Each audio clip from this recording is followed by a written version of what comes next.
या रस्त्याचं काम त्या ठिकाणी सुरू आहे आणि गेल्या 2 वर्षामध्ये 6 पदरीकरणचं काम सुरू झालेलं आहे। आमची शासनाला मागणी आहे की आता पुणे ते कोल्हापूर 7 ते 9 तास त्या ठिकाणी लागतात।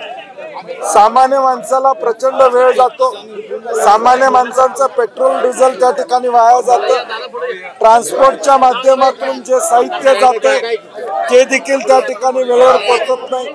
प्रचंड खड्डे, ज्या खड्ड्यांचा विचार जानेवारीमध्ये करायला पाहिजे होता, 6 लेनिंग करताना सर्व्हिस रोड हे चांगल्या दर्जाचे करणं अपेक्षित होतं, त्यामुळे ते झालेलं नाही आणि म्हणून पुणा, सातारा, कराड आणि कोल्हापूर या 4ही ठिकाणी काँग्रेस पक्षाच्या वतीनं धरणं आंदोलन करतोय।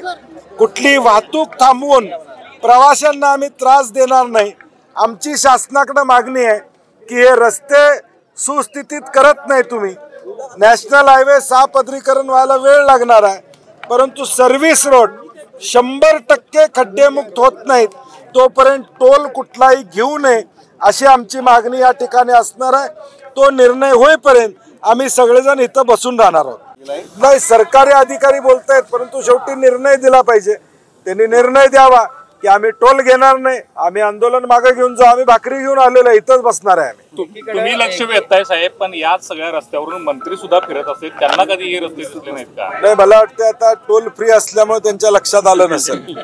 एकीकडे मोठ्या नेत्यांना आपल्या पक्षात घेण्यासाठी चढाओढ सुरू आहे, त्यासाठी पैसे खर्च केले जात आहेत, मात्र हे सगळे रस्ते जे गरजेचे आहेत ते करण्याकडे कुठेतरी सरकारचं दुर्लक्ष दिसतंय। काय भूमिका वाटते?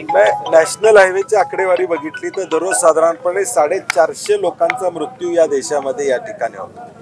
50% त्यातले मृत्यू हे गोल्डन आवरमध्ये मेडिकल ट्रीटमेंट न मिळाल्यामुळे होतात अशी वास्तवता आहे। आणि म्हणून अजून देखील हा क्वाड्रिलॅटरल ट्रँगल आहे, हा प्रचंड जुना हायवे आहे। आज या हायवेची देखील दुरावस्था आहे। सरकारच्या प्रायोरिटीज वेगळ्या आहेत, लोकांसाठी हे सरकार नाही आहे, स्वतःसाठी हे सरकार आहे, हे या सगळ्या कृतीतून दिसून येते।